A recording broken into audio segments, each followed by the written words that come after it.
बिस्मिल्लाहिर्रहमानिर्रहीम। अस्सलाम वालेकुम नाज़रीन, मैं आपका मेज़बान मोहम्मद फ़ारूक डोगर, नुमाइंदा ख़ुसूसी रोज़नामा पाकिस्तान आमने सामने प्रोग्राम में हाजिर खिदमत हूँ। हमारे साथ मौजूद हैं जनाब एम.एस. अतर कुरैशी साहब, जो कि चेयरमैन हैं PMNG TV और chairman TTSJ group of companies. हम कुरैशी साहब को अपने प्रोग्राम में खुशामदीद करते हैं। नाज़रीन, आप कुरैशी साहब के दबंग तज़कियों से खूब महसूस हो रहे होंगे। तो आज जो हमारा मौजू है गुफ्तगू, वो गुज़श्ता रात अमेरिका के 46वें सदर जो बाइडन ने अपना हलफ उठा लिया है और तारीख में पहली बार दो ऐसे वाक़यात हुए हैं अमेरिकन प्रेसिडेंट की हलफ बर्दारी से कबल जो कभी आज तक नहीं हुए। एक तो ये कि जो साबिक सदर है वो बगैर उनसे मिले, बगैर उनकी हल्फ तकरीब में शिरकत किए रुखसत हो गए, डोनाल्ड ट्रंप साहब। और दूसरी जो मेन जो चीज़ है वो ये है कि जो नायब सदर है कमीला हासन, वो एक पहली खातून नायब सदर है और साथ साथ वो स्याह फाम है। तो इसके अलावा जो बाइडन ने हलफ उठाने के फ़ौरन बाद जो ट्रंप की तमाम पॉलिसियाँ हैं उनको ख़त्म करने का ऐलान किया है। जो मेन जो उन्होंने पाबंदी उठाई है वो मुस्लिम ममालिक पर जो आयद की थी डोनाल्ड ट्रंप ने अपना हलफ उठाने के बाद, वो ख़त्म की है। इसके अलावा दूसरा जो मौजू है वो ये है कि सिंध हाई कोर्ट ने KESC निजकारी का जो केस था उसका फ़ैसला 15 साल बाद सुना दिया। और जो फैसला सुनाया है वो कुरैशी साहब के लिए एक बहुत ही अच्छी खबर होगी। मैं समझता हूँ कि जो लेबर यूनियन थी जिसने दरख्वास्त दायर की थी इसकी निजकारी के खिलाफ, वो हाई कोर्ट ने मुस्तरद कर दी। और तीसरा और सबसे अहम और ख़तरनाक मौजू है फॉरेन फंडिंग लीक्स, जो कि हाफिज़ हुसैन अहमद साहब के बकौल पानामा लीक से भी ज़्यादा ख़तरनाक हो सकती हैं। लेकिन इसके साथ साथ हमारे प्राइम मिनिस्टर इमरान खान साहब ने ओपन ट्रायल का ऐलान कर दिया कि इस जो फॉरेन फंडिंग का जो केस है इसकी ओपन ट्रायल की जाए, क्योंकि हमने तो ऐसा कोई कुछ किया ही नहीं है। लेकिन साथ साथ जो उनके बानी कारकुन हैं, आपको सब पता ही होगा, जो S अकबर साहब जो है, बेसिकली ये उनका केस है। तो उन्होंने साफ कह दिया कि इमरान खान साहब के दस्तखतों से अमेरिका में 2 कंपनियां बनी और उन्हीं कंपनी से इस अकाउंट में पाकिस्तान तहरीक इंसाफ के अकाउंट में पैसा आता है। उस पैसे का कोई सबूत नहीं दिया गया। तो हम जनाब कुरैशी साहब से दरख्वास्त करेंगे कि वो इन तीनों मौज़ूआत पर फर्दन अपना तजिया करें। जी कुरैशी साहब। बिस्मिल्लाहिर्रहमानिर्रहीम व रफ़अना लका ज़िक्रक सदक़ल्लाहुल अज़ीम। अस्सलामु अलैकुम व रहमतुल्लाहि व बरकातुहू। नाज़रीन, उम्मीद है आप सब खैरियत से होंगे और अपने लिए और अपने क़ुर्ब व जवार वालों के लिए खैर की दुआ करते रहेंगे। बहुत शुक्रिया मोहतरम फ़ारूक डोगर साहब। अमेरिका की हिस्ट्री के अंदर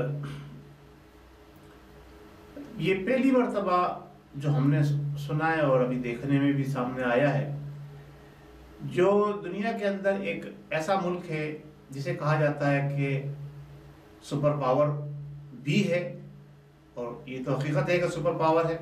इसके साथ साथ कहा जाता है कि सिविलाइज्ड कंट्रीज के अंदर उसका नाम टॉप 5 में आता है। अब जो सिविलाइजेशन की बात दुनिया भर को सबक देने वाले मुल्क 5 जो हैं बड़े, उसमें अमेरिका जो है 5वें नंबर पे या दूसरे नंबर पे आता है, जो भी, यानी 5 बड़े नामों में उसका शुमार होता है। वहां पर जो चीज देखने में आई है कि एक सदर की तकरीब हलफ बर्दारी के अंदर साबका सदर जो है वो शिरकत नहीं करता।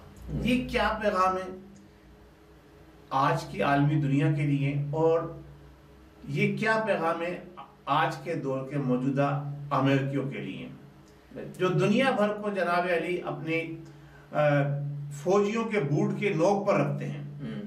दुनिया भर के लोगों को अपनी अस्करी क़यादत अपने फौजियों की बूट की नोक पर रखते हैं कि वो खुद कितने सिविलाइज हैं और कितने जनाब अली वो जो है महज़िब हैं। ये उन्होंने इस बात को साबित करके बता दिया।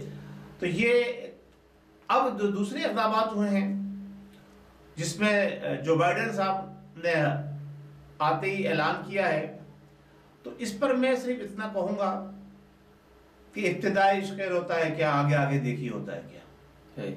हाँ, जहाँ तक बात ये कि सियाह फाम खातून का नायब सदर बनना, ये सियाह फाम अफराद के लिए वहाँ पे जो है बहुत अहमियत का हामिल है, खुशाइन बात है। क्योंकि माजी में आपने देखा कि अमेरिका जो है हमेशा बटा रहा, दुनिया भर को जो तकसीम करने पे लगा रहा, वो अंदरूनी तौर पर खुद भी जो है तकसीम होता रहा। और अब सूरत हाल ये है, कुछ ही अरसे में आपको नजर आएगा कि अमेरिका जो है वो जवाल की तरफ तो जा तो चुका है, लेकिन ये सदी जो है ना, ये अमेरिका के जवाल की सदी बनेगी और अमेरिका का हशर इंशाअल्लाह तबारक व तआला वो उसी तरह से होगा जिस तरह से रशिया का हुआ था, वो टुकड़ों में बढ़ गया था। सोवियत यूनियन जो है वो टुकड़ों में बढ़ गई थी और अब आप वहाँ पे बहुत सारे जो है ना वो आज़ाद रियासतें बन गई हैं। तो ये जो इनकी पॉलिसी है जो बाइडेन की, वो हाथी के दांत दिखाने के और हैं, खाने के और हैं, वाला हिसाब बनेगा। अभी तो ये मुसलमान कंट्रीज को खुश कर रहे हैं, लेकिन देखें आगे क्या होता है, क्या सूरत हाल बनती है। सूरत हाल जो नजर आ रही है वो यही है कि अमेरिका जो है वो इसी सदी के अंदर, 21वीं सदी के अंदर ये टुकड़ों में बढ़ जाएगा। सही कंफर्म बात है, ये नोट कर लीजिए इसको। क्योंकि देखिए डोनाल्ड ट्रंप के दौर में उन्होंने कोई भी नया महाज नहीं खोला, पहले बार किसी अमेरिकन प्रेसिडेंट ने कोई नई जंग स्टार्ट नहीं की, और वो ये बात कहकर भी गए हैं। तो ये लगता है कि ये जो जो बाइडेन है ये शायद मिडल ईस्ट में कोई नए महाज भी ओपन करें। आपका क्या ख्याल है इसमें? देखिए, अगर डोनाल्ड ट्रंप ने नया महाज नहीं खोला जी, तो पुराने महाजों पर उन्होंने जो है वो क्या काम नहीं किया या उन्हें खामोश कर दिया, बंद कर दिया। बात बंद करने से वो वाली एक्टिविटी नहीं थी। देखिए तालिबान के साथ उन्होंने 2 से 3 बार मुज़ाकरात किया और तकरीबन फाइनल डील कर ली है। देखिए फाइनल डील तो उन्होंने मजबूरन की है ना, जब आप वहां पर शिकस्त खा चुके हैं। जी जी, ये तो आप उसने बड़ी कमाल होशियारी से अपने आप को निकाल लिया वहां से, सदारत का टाइम पूरा कर लिया, वरना अमेरिका वहां से जूते खा के जो है लौटने की पोजीशन में आ चुका है और जूते खा रहा है। जी जी, उसने अपने आप को बचा के कि जी कहीं मेरे ऊपर ये इल्जाम ना आ जाए कि अमेरिका जो है क्या नाम डोनाल्ड ट्रंप की दौरे सदारत के अंदर शिकस्त खा गया। वो वहां से इसको टाइम पीरियड को गेन करते करते निकल गया। तो अब वो आएगा जो बाइडेन के खाते के अंदर, और जब ये एक दफा एक चीज उसके खाते में आ जाएगी तो फिर वो शिद्दत से उठेगा अमल का रद्द अमल। उसके बाद दुनिया में क्या होगा वो अल्लाह बेहतर जानता है। बहरहाल जो हमें नजर आ रहा है, जो हमने अपने बुजुर्गों से सुना है कि 21वीं सदी जो है वो गलबा इस्लाम की सदी होगी, और वो गलबा इस्लाम इसी तरह से होगा कि अमेरिका भी टूटेगा और दूसरे ममालिक के अंदर मुसलमानों का इत्तेहाद बनेगा, जो आपको सामने नजर आ भी रहा है। जी, क्योंकि हर जगह ये अमेरिका ही अपनी टांग अड़ाता है, खासतौर पर मुस्लिम ममालिक के मैटर्स के अंदर जाकर ये हर जगह इसको चौधरी बनने का शौक है। पिछली 2 सदी के अंदर जो मुसलमानों पे सबसे ज्यादा मजालिम ढाए हैं वो अमेरिकियों ने ढाए और उनके इत्तेहादियों ने। बिल्कुल। और उसमें आप देख लें, चाहे वो इराक हो, चाहे वो लीबिया हो, चाहे यमन हो, या चाहे वो सीरिया हो, चाहे वो शाम हो, चाहे वो फलस्तीन हो, इन तमाम जगह के ऊपर अमेरिकी इत्तेहाद के साथ जो है अफगानिस्तान हो, इस तमाम जगहों पर अमेरिकी इत्तेहाद के साथ जो है ना बमबारी की गई है। बिल्कुल। इंसानों का जन्म खून किया गया है और फिर ये कहते हैं कि हम अमन पसंद है, हम इंसानियत दोस्त हैं। अच्छा, जहां पर ये खून नहीं कर सके, गिरा सके, जो बम बरसा के, वहां इन्होंने माशी कत्ल किया है। माशी कत्ल करने में भी बहुत सारे ममालिक हैं, जिसमें पाकिस्तान के साथ भी इन्होंने हाथ किया और ईरान को माशी तौर पर बिल्कुल इन्होंने किनारे लगा दिया। तो ये सऊदी अरब के साथ भी इन्होंने यही किया कि सऊदी अरब के साथ भी इन्होंने जो पॉलिसी इख्तियार की है वो बज़ाहिर कुछ और पॉलिसी थी, लेकिन सऊदी अरब को भी इन्होंने खासा माशी नुकसान पहुंचाया है। जी जी। तो ये जहां जहां भी मुस्लिम ममालिक हैं और जिन जिन जगहों पर ये जो हरबे इस्तेमाल कर सकते थे वो उन्होंने इस्तेमाल किए मुसलमानों को नीचा दिखाने के लिए, उनको खत्म करने के लिए, उनको कुचलने के लिए। लेकिन आप ये देखिए कि 9/11 के बाद जिस तेजी से यूरोप और अमेरिका में इस्लाम फैला है, जिस तेजी से कुरान मजीद फुरकान हमीद को पढ़ा गया, ये तो उल्टी उनके ऊपर पड़ गई ना मार। बिल्कुल। इन्होंने एक प्लान के तहत ये 9/11 का सामना किया, उसको बिल्डिंग को खुद गिराया, उसके बाद उसका जो इनका कुछ बेनिफिट जो उन्होंने कमाया वो तो अपनी मैशत को मजबूत किया है, लेकिन इस्लामाइजेशन को ये नहीं रोक सके, वो तेजी से परवान चढ़ी। बिल्कुल। और अल्हम्दुलिल्लाह अब चढ़ती रहेगी परवान। जी जी बिल्कुल। अच्छा, दूसरा जो टॉपिक है वो ये है कि सिंध हाई कोर्ट ने जो है ना की एससी निजकारी का फैसला सुना दिया है 15 साल के बाद, और वो जो लेबर यूनियन ने जो दरख्वास्त जारी की थी वो मुस्तरद हो गई है कि वो अदालत को मुतमईन नहीं कर सके। असल में बात दरअसल ये है कि अदालत तो हमारी कभी मुतमईन होती नहीं है। अच्छा। हमारी अदालती निजाम जो है ना वो बूटों तले रौंदा जाता रहा है। अच्छा। और जिसकी लाठी उसकी भैंस, आप दिल चाहे जैसा फैसला वहां से निकलवा लें। अच्छा। जिसके पास पावर होती है वो अदालत से अपनी मर्जी का फैसला निकलवा लेता है। सिंध गवर्नमेंट की पावर है। अब KEST किसको गया है, किसने खरीदा है? एक प्राइवेट कंपनी ने खरीदा। कौन वो प्राइवेट कंट्री, किस के ओनर्स कौन है? ये तो फिर आप बेहतर समझते होंगे, आपका ताल्लुक है। मेरा कराची से ताल्लुक नहीं है, मेरा पाकिस्तान से ताल्लुक है सर। जी जी जी। आप हमसे जो बात करते हैं पाकिस्तान की बात करते हैं। कराची मेरी जाय पैदाइश है, फख्र करता हूँ इस बात के ऊपर। और लेकिन बात आप ठीक कह रहे हैं, मैं सिर्फ वजाहत कर रहा हूँ कि बात दरअसल ये है कि ये जो इस वक्त के इलेक्ट्रिक है इसके ओनर्स कौन है? कोई प्राइवेट कंपनी है ना। प्राइवेट कंपनी के अंदर कोई तो इंसान उसका ओनर होगा या कोई कंप्यूटर उसका ओनर है तो इंसान ही है, कंप्यूटर तो नहीं। लेकिन जो आप कहना चाह रहे हैं ना वो नहीं है। क्या जो आप समझ रहे हैं ना वो नहीं है। क्या नहीं है जो मैं क्या कहना चाह रहा हूँ? वो जो बूटो वाले समझ रहे हैं ना वो नहीं बूटो वालों को नहीं कहा मैंने। हर जगह बूटो वाले अपनी टांग नहीं अड़ा सकते। बहुत जगह ऐसी भी है जहाँ जरदारी की टांग अड़ती है। जी जी जी। प्राइवेट कंपनी के जो शेयर्स हैं, जो प्राइवेट कंपनी के इलेक्ट्रिक है उसके 80% शेयर जो है वो जरदारी की बहन के नाम है। तो फिर इसी में जरदारी फैमिली के नाम है। जी, सरदारी फैमिली के नाम है। तो फिर तो सिंध हाई कोर्ट ने दरखास्त मुस्तरद करनी थी। तो आप ये तो एक्सेप्ट होनी नहीं थी। तो वही तो मैं कह रहा हूं ना, जहां जिसकी लाठी है जिसकी वही उसी की। इसका मतलब पाकिस्तान में तो अदलिया आजाद नहीं है, कोई भी जैसा मर्जी फैसला ले सकता है। आज अगर अदलिया आजाद होती तो खान लियाकत अली खान के केस का फैसला नहीं हो जाता। 15 साल बाद फैसला हुआ है। 15 साल उन्होंने उसको घुमाया है। उसके बाद कहते हैं कि हम मुतमईन नहीं। वो इन्हीं पीपल्स पार्टी का साबका सेनेटर, वो चीफ के उसने जनाब अली वावेला बजाता रहा, दरखास्तें देता रहा, कुछ नहीं सुना। फैसल रजा अब्दी साहब के जनाब उसने बाकायदा स्टैटिस्टिक बना के पेश की। टीवी पे उसके प्रोग्राम मौजूद हैं, क्या नाम है, यूट्यूब पे उसके प्रोग्राम मौजूद हैं कि अरबों रुपए का तांबा के इलेक्ट्रिक बेच के खा गई सिल्वर के तारों को तब्दील करने के लिए। कोई पुरसाने हाल नहीं है। और इसी वजह से और हमारी अदलिया तो भी है। हमारी अदलिया तो जनाब देखें, अदलिया फैसला करती है या तो पैसे की बुनियाद के ऊपर, बिल्कुल, या अदलिया फैसला करती है प्रेशर की बुनियाद पर। पैसा और प्रेशर पीपी की बुनियाद पर करती है। तो पीपी की तो हुकूमत है वहां पर। सिंध में तो खैर उन्हीं की अदलिया फैसला क्या करती है? पैसे की बुनियाद पर या प्रेशर की बुनियाद पर। तो सिंध में तो हुकूमत ही पीपी की है, पैसा और प्रेशर दोनों है उसके पास। उनका फैसला तो यही होना था। और जहां तक बात है वर्कर यूनियन, उसकी क्या हैसियत है भाई? क्या हैसियत है हमारे मुल्क में? आम इंसान की हैसियत क्या है भाई? वो अल्लाह ताला माफ फरमाए, मैं मिसाल देना चाहता है, जो आम जो रेवड़ होते हैं ना बकरी के और दूसरी चीजों कीड़े मकोड़े समझते हैं वो। मैं बकरे तो क्या कह रहे हैं, वासी कीड़े मकोड़े समझते हैं। नहीं, मैं इंसानियत की तस्लीफ नहीं करना चाहता ना भाई। बात दरअसल ये, तो हमारे यहाँ तो ये सिलसिला चल रहा है। ये हमारे ऊपर आ रहा है, जो जलसों में आगे ऐसे हाथ ड्रामे देखिए, इनके ड्रामे ऐसे हाथ हिलाएंगे जैसे कि पता नहीं, जैसे कोई लीडर ही कोई नहीं है। और हालात ये है, ये अपना कारोबार चमकाया हुआ है। नहीं, अपना कारोबार भी चमकाया हुआ है और कारोकारी भी कर रहे हैं। अच्छा, कारोबारी कैसे? जी जनाब, कारोकारी भी करते हैं जनाब। ये बड़े खतरनाक लोग हैं। आप ये देखिए, मदीने की रियासत पर बात करते हैं हम जब, तो लोग बड़े ताने देते हैं कि इमरान नियाजी साहब के जनाब अली मदीने की रियासत का तस्वुर दे रहे हैं, लेकिन करते कुछ। और ये खुद क्या करते हैं सिंध गवर्नमेंट वाले? बिलावल साहब क्या करते रहे? ये मंदिरों में जाकर जनाब पूजा पाठ करते रहे। बिल्कुल। तब वहां पे दूध के लोटे गिराते रहे। और ये क्या नाम है, ये उसके ऊपर जो उनके होते हैं, इसके बगैर आपके कोई वीडियो मौजूद, बिल्कुल वीडियो मीडिया में मौजूद है जनाब। जी नाज़रीन, जरूर वीडियो देखिएगा ये वाली। सोशल मीडिया पे वीडियो मौजूद है। क्या नाम है उसका, शीरीन, क्या नाम है उसका, शीरीन रहमान जी, बिलावल साहब। अच्छा। और ये अपने क्या नाम है इस वक्त वजीर आला सिंध जो है मुराद अली शाह। ये बाकायदा जनाब इन्होंने जिसे जो इबादत का तरीका है उन लोगों का, इन्होंने ये अपनाया, वहां बैठे ये सारे काम इन्होंने अपने हाथ से किए। अच्छा। और बाकायदा मीडिया पे मौजूद है।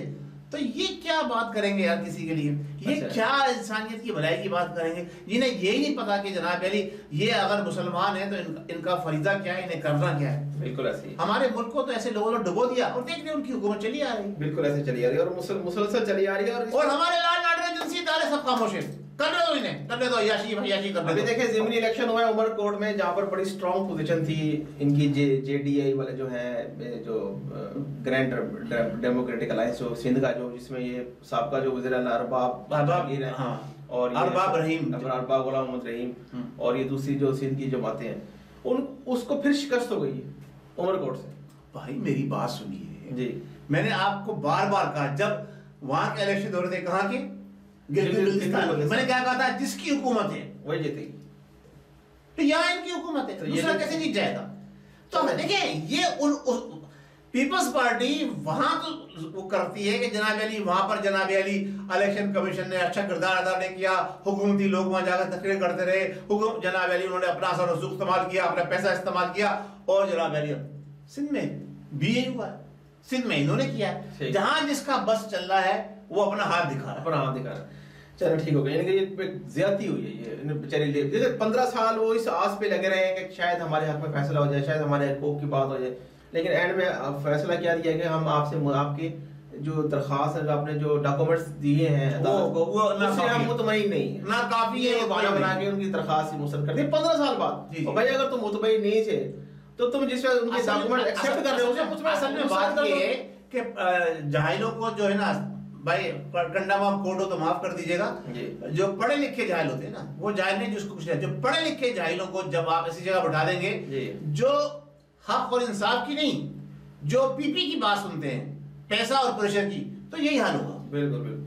अच्छा, हमारा आज का जो तीसरा और सबसे आखिरी और सबसे अहम और खतरनाक मौजूद, फॉरेन फंडिंग लीक्स, जो कि अब उसका एक नया मोड शुरू हो चुका है, जो कि पानामा लीक्स की तरफ जाती नजर आ रही है। मुझे तो नजर आ रहा है कि जैसे मियां नवाज शरीफ साहब के साथ पानामा लीक्स की वजह से हाथ हुआ था, तो कहीं इमरान खान साहब के साथ वो हाथ ना हो जाए, इन हाउस तब्दीली ना हो जाए। मैं तो देख रहा हूँ, मुझे तो कुछ असरात नजर आ रहे हैं, बू महसूस हो रही है मुझे। आपको बू आज महसूस हुई है? मैं तो पिछले आपसे साथ जब से काम शुरू किया है, मैंने आपको यही कहा है कि आप कुछ भी कर लें, ये जब तक यस सर, जी हुजूर और जूते चमकाते रहेंगे, ये मौजूद रहेंगे। अच्छा, अब वो जूते चाहे वो अपने हाथ से चमकाएं, चाहे अपनी जबान से चमकाएं, अच्छा, ये मौजूद रहेंगे। कभी अब इन्होंने असल में इनकी जबान हो गई खुश्क, यानी कि वो जूते से इस तरह पालिश सही नहीं हो पा रही। तो वो जो इनकी जबान के अंदर चाशनी और जो इतने 22 साल की उसका इन्होंने जमा किया होता ना लोशन वगैरह, वो अब आहिस्ता आहिस्ता मैंने जो जैसे ही वो लोशन निकलना शुरू हुआ है, तब आप देखिए कि इनके लोगों के खिलाफ भी केस खुलने शुरू हो गए, इनको भी जनाब अली नोटिस जारी होने शुरू हो गए। अच्छा। तो जब आप ये समझे कि अब ऊपर वालों से मुराद मेरी वो ऊपर वाला नहीं है, उसके यहाँ तो देर है, उसके यहाँ देर नहीं है, हम समझ गए। तो उन्होंने जब डोर खींचनी होती है तो वो फिर अदलिया को मुतारिक करते हैं, सोशल मीडिया पे जो है ना मुतारिक, उनके पास सोशल मीडिया बड़ा स्ट्रॉन्ग है, बहुत स्ट्रॉन्ग है, सही है, वो सोशल मीडिया को इनके खिलाफ मुतारिक करते हैं, पिछले सारे केस निकल कर आएंगे, सारी चीजें निकल कर आएंगी। अच्छा, एक बात बता दूं, नियाज़ी साहब कुछ भी हो, मैं उनके मुतालिक जो भी यहाँ बात करता हूँ, लेकिन ये वो आदमी जो है ना, जिसे कहते हैं वो कुछ भी हो, कहीं ना कहीं आगे कुछ सच उगल जाता है, और जो उसके लिए मुश्किल पड़ जाता है। सियासत में ये नहीं होता। तो अब आज जो वो उनको जो पट्टी पढ़ाई गई है कि जनाब अली फिक्र ना करें आप, जरूरत पड़ी तो हम देंगे, लहू का तेल चिरागों में डाल देंगे। अच्छा। जो उनके हवाली ने उनको पट्टी पढ़ाई है ना कि आप जाए धड़ल्ले से बोल दे जनाब अली जाके, ओपन ट्रायल होगा, ओपन ट्रायल। ओ मेरे भाई खुद फंस गए। ये बताओ मुझे, अगर ओपन ट्रायल का इतना ही आपको शौक था तो अलीमा बाजी का तो पहले ओपन ट्रायल करा लो, उनको आपने पैसे जमा कराए, मशीनों का उन्होंने प्रूफ दे दिया ना। बता दो उन्होंने क्या प्रूफ दिया है, वो सब झूठा प्रूफ है यार। अच्छा। ऐसे प्रूफ कितने चाहिए?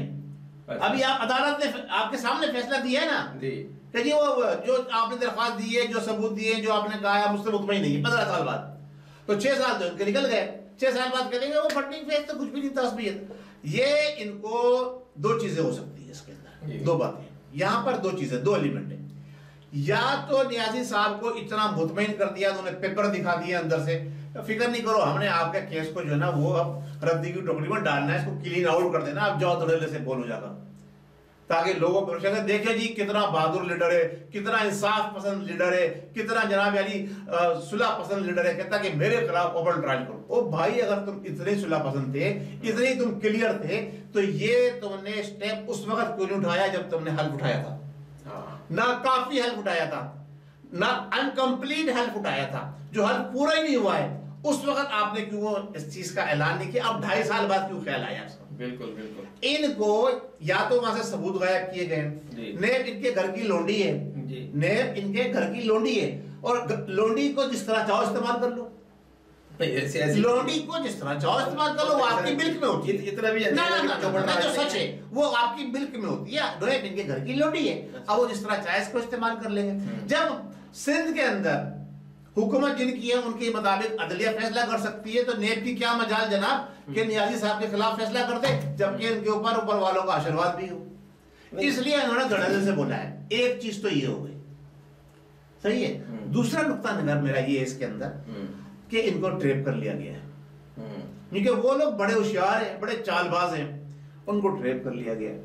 इनको ट्रेप करके बोला जाओ बोलो देखो, बात पीछे से डोर खींच ली जाएगी। ओ ये तो मेरे तो जो मालूमात मुझे मिली हैं, मुझे तो डोर खींचने की तैयारी भी, अगर ये आंगन टेढ़ी करी तो डोर खींच जाएगी, मैं अगर ये चाट करे तो मैं आपसे ये डिस्कस करना चाह रहा था कि मुझे जो इस्लामाबाद की गलियों से इंफॉर्मेशन हवा आ रही है, गूं आ रही है, मैं स्मेल आ रही है, स्मेल आ रही है, स्मेल नहीं, उसमें कुछ सदाकत भी नजर आ रही है। परवेज खटक साहब का नाम लिया जा रहा है, इनकी नेबुल बदर। अच्छा अच्छा अच्छा, तो वो कार्ड का उल्लू चाहिए ना उनको। जी, परवेज खटक साहब आप है भी वज़ीर दिफा, कार्ड का उल्लू, तो वो आजकल काबीना इजलास से भी गायब रहते हैं। कार्ड का उल्लू चाहिए ना जी, और सोशल मीडिया से भी गायब। जैसे मोहम्मद खान जिन्हों जो आया था, जैसे जफरुल्लाह जमाली साहब आए थे, उन्होंने जी हुजूरी कर दी। मैंने बता दूं, जैसे जफरुल्लाह जमाली आए थे, जैसे मोहम्मद खान जिन्हों जो आए थे, ऐसे कार्ड का उल्लू चाहिए ना इनको। तो मौजूद है ऐसे कार्ड के उल्लू, बहुत सारे मौजूद हैं। उस्मान बुज़दार भी कार्ड का उल्लू बनता जा रहा है। अच्छा, यानी कि उस्मान बुज़दार को भी समझ, लेकिन उस्मान बुज़दार की इतना कैलिबर नहीं है कि वो इतने बड़े चाहिए तो ऐसा ही ना। मोहम्मद खान जिन्हों साहब का कैलिबर था। नहीं, हम तो उससे छोटे थे, हमें तो नहीं पता था। नहीं छोटे थे, सियासत में आप आए, कलमकारी कर रहे हैं, तो आप छोटे और बड़े का ना कहा करें। जब आपसे कोई बात पूछी जाती है तो आप कहें जी मैं कुछ नहीं कर सकता। ये ना कहें छोटे थे।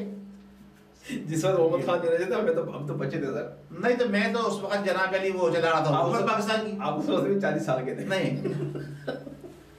मेरे तो मजाक में अब मुझे बाबा हारून रशीद से तो ना मिला हो आप।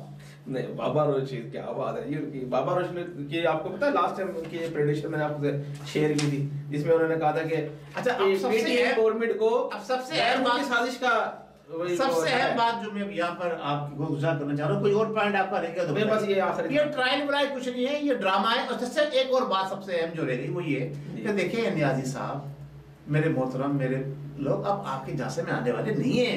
अच्छा, कम से कम पाकिस्तान की 60% आवाम तो आपके झांसे में नहीं आएगी। क्यों जी? कि आपने अब तक जिस चीज को जोर दे के कहा है वो की नहीं है, उसके अगेंस्ट ही गए, उसके अगेंस्ट गए। बिल्कुल। तो ये हाथी के दांत है आपके दिखाने के, आप मत दिखाओ, ऐसा ना हो कोई बत्ती सी निकाल के ले जाए आपकी। चले ठीक, अब आपकी बत्ती सी निकलने वाली है। चले ठीक हो गया, ठीक है जी। उम्मीद है नाज़रीन आज का प्रोग्राम आप लोगों को पसंद आया होगा। अपने कमेंट से ज़रूर आगाह कीजिएगा, वीडियो को शेयर ज़रूर कीजिए, चैनल को सब्सक्राइब ज़रूर कीजिए, और अगले प्रोग्राम तक के लिए मुझे मोहम्मद फारूक डोगर और जनाब आपने टाइम पूरा कर दिया, खत्म कर दिया। मेरा एक जुमला रह गया, चले खैर अगले प्रोग्राम में देखते हैं। नहीं इंशाल्लाह ताला। अल्लाह हमारा आमीर नासिर। पाकिस्तान जिंदाबाद।